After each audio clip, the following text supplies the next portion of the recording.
अस्सलामुअलैकुम मोहतरम दोस्तों, आप तमाम हजरात को कमाल सर का आदाब अर्ज है।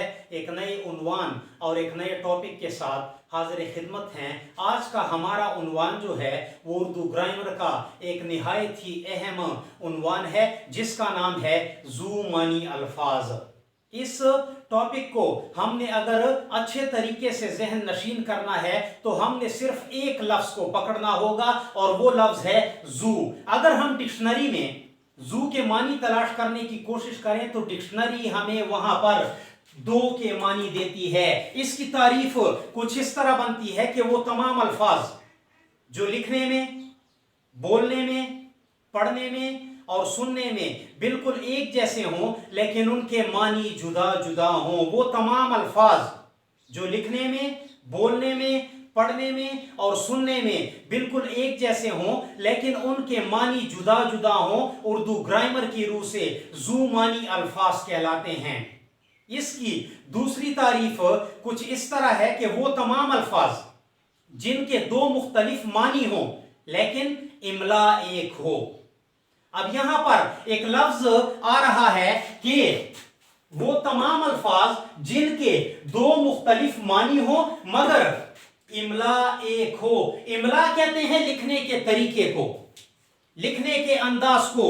मिसालों से समझने की कोशिश करते हैं। यहां पर मैंने लफ्ज लिखा हुआ है चश्मा।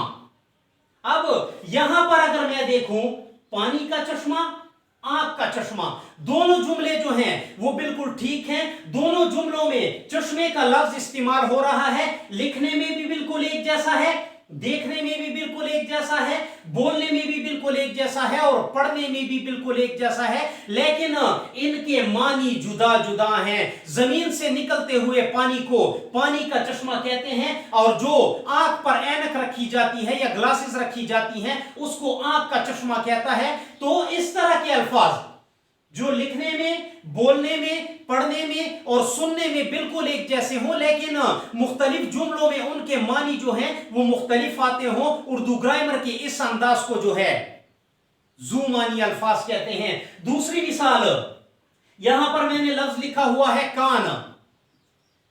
जिस्म का उजू, एक कान जो है जिस्म के हिस्से को कहते हैं, इसको कान कहते हैं। और दूसरा मैंने लिखा हुआ है मादिनियात, निकलने की जगह, यानी कि वो पहाड़, वो जमीन जहां से मतलब है कि लोहा, नमक, सोना वगैरह जो है निकाला जाता है, इस चीज को भी कान कहा जाता है। तो इस कान को देखें, लिखने में भी बिल्कुल एक जैसा है, पढ़ने में भी बिल्कुल एक जैसा है और बोलने में भी बिल्कुल एक जैसा है, लेकिन इनके मानी जो है यहां पर जुदा जुदा आ रहे हैं। उर्दू ग्रामर के ऐसे अंदाज को जो है ज़ू मानी अल्फाज कहा जाता है। तीसरी मिसाल है हमारे पास हार।